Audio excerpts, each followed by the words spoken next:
Welcome back to my channel, welcome back to my video. Today I'm going on with the part about prepping and making a risk analysis for a prep situation. And again, as I explained, I'm going to do it for the country that I live in and the area that I live in. And also, yeah, it's going to be a wide range of issues. So it's not going to be a zombie apocalypse, for example. It's going to be anything from a dog bite or a mosquito bite to, a riot or anything in between. So let's start with the severity matrix. So in the severity matrix, what we're basically going to do is we're going to classify 5 different, let's say, steps, going from 1, something simple, to 5 being something catastrophic. Okay, so let's start. Level 1, as I'm calling it, level 1 on the severity scale is a simple boo-boo. So initially we're going to talk about a medical issue or a medical, because that's easier to explain, I think. And then later on we can see, let's say, what we can else put in that group. Okay, so, but let's start first of all with level 1, a medical simple thing that can happen every day, for example, but doesn't have much of an impact. So the severity is very low. So that can be a little cut during preparing food. It can be a scratch when you fall or when you walk past a wall or you bump yourself or whatever. So basically what we're going to add to that, it is not going to require medical aid, and it's not going to be more than 500 euros to fix. So it's going to be either do nothing, put a plaster on it or put some cream on it or something like that. Okay. Second level, so level 2 is it's a relatively small issue, but it will require you to have stitches, for example. So you need medical aid, or it requires you to have antibiotics, for example. So it means you need care other than what you can provide yourself. And maybe you can stitch yourself up, for example, but yeah. So generally what we're going to say, it is a treatment of less than $2,500 or euros, and you need treatment from a professional or you need medicine from a pharmacy. Okay, level 3. It's a medical issue where you have to stay at least 1 night in a hospital, and the effects of the issue are no longer hindering you than a maximum of 6 months. So for example, if you break your arm, you need a cast and then you go home. And in about 6 months time, or 6 weeks time, your cast will be removed and you should be good as new. And it should be, there's many things like that. So basically, in the Netherlands we have proper healthcare, unlike America, for example. So staying in a hospital won't cost us much, but in a country like America, I can imagine that you pay 10,000 euros for a stay like that. Then level 4. Level 4 is a serious medical issue where you have to stay for at least a couple days in hospital and for observation or for scans or for whatever. It is a treatment up to 100,000 euros in damage, let's say. It requires several medical actions. Okay. So what you can see now is that I'm putting an amount to it, I'm putting a time frame to it, so then that helps you to figure out where do I place my risk.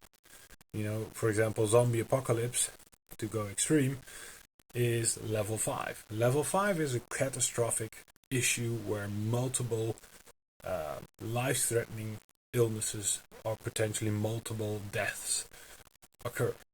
And And yeah, obviously in the zombie apocalypse, something like that would happen. Zombie apocalypse, very bad example, but you know, when some people think about prepping, they think about zombie apocalypse. So it's kind of like sarcasm, the way I use it. So, but level 5 then is the last skill, let's say, and that is yeah, full on, people dying, people being seriously injured, etc., etc. So now we've talked about the severity, and now we're going to talk about likelihood.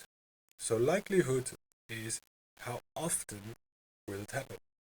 So if you cut yourself every week, because you're a cook, and it is small, like a little nick here, a little thing there, and a bump or scrape or whatever.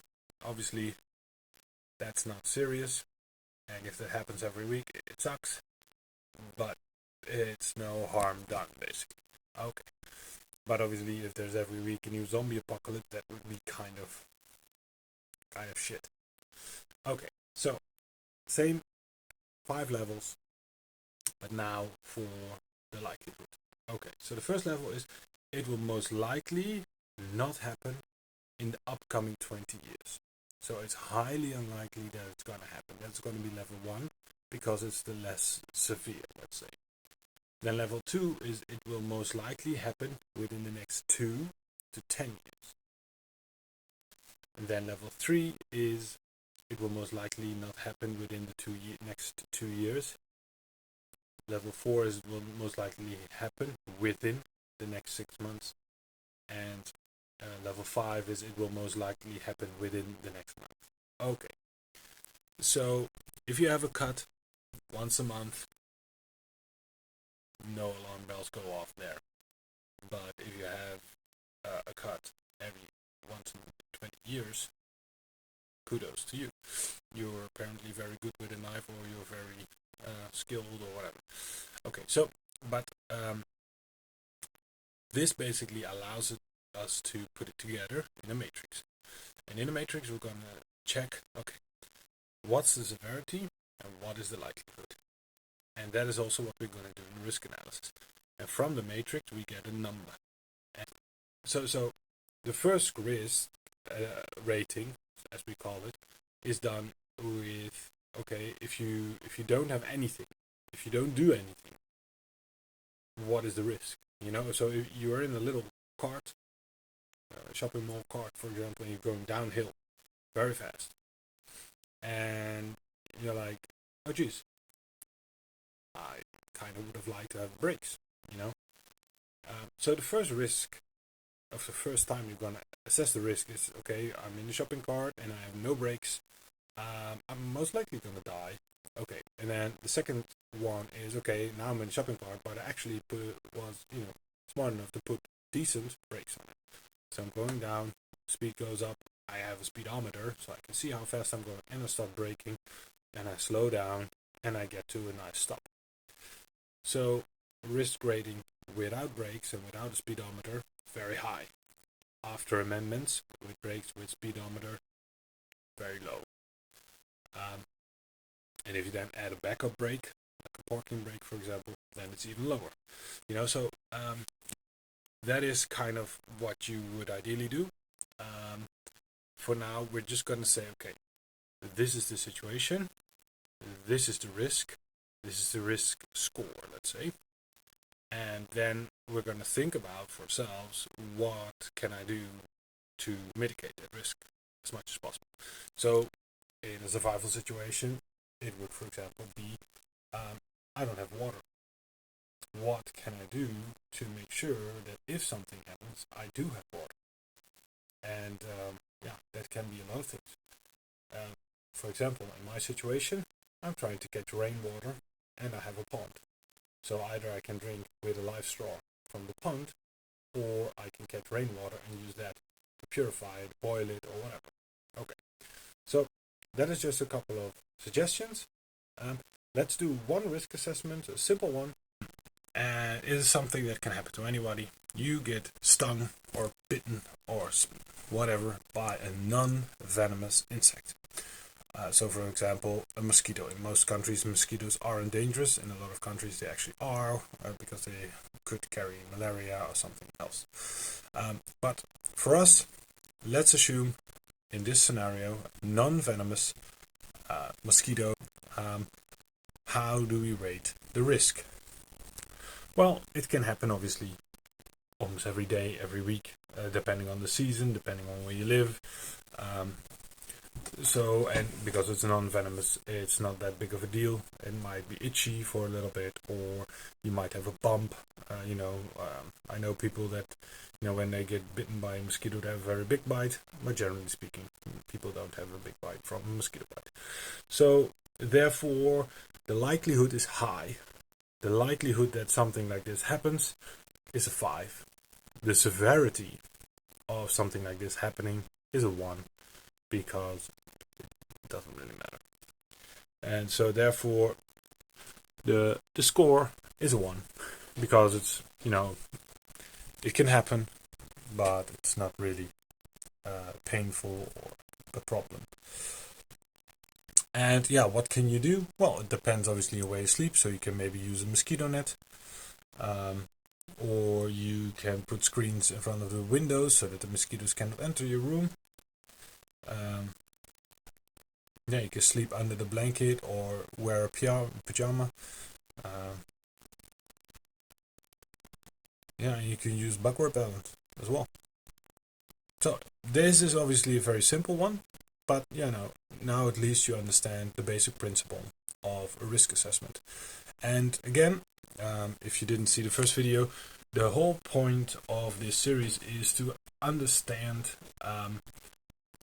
what we are prepping for. Because, as I mentioned in the first episode, when you think of prepping, you think of, I need a knife, and I need an axe, and I need a sleeping bag, and a tent, and so on and so forth. But in reality, you might, in most situations, never leave your home, because at home you have a lot of things prepared, and you have kids, and you have water, and you have all these things that might prevent you from actually going out, and you actually better to stay in.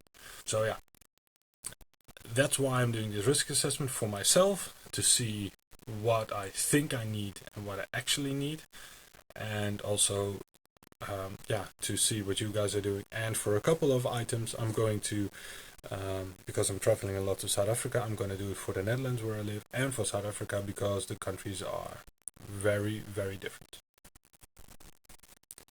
Thank you for watching, and I hope to see you in the next video. Bye bye.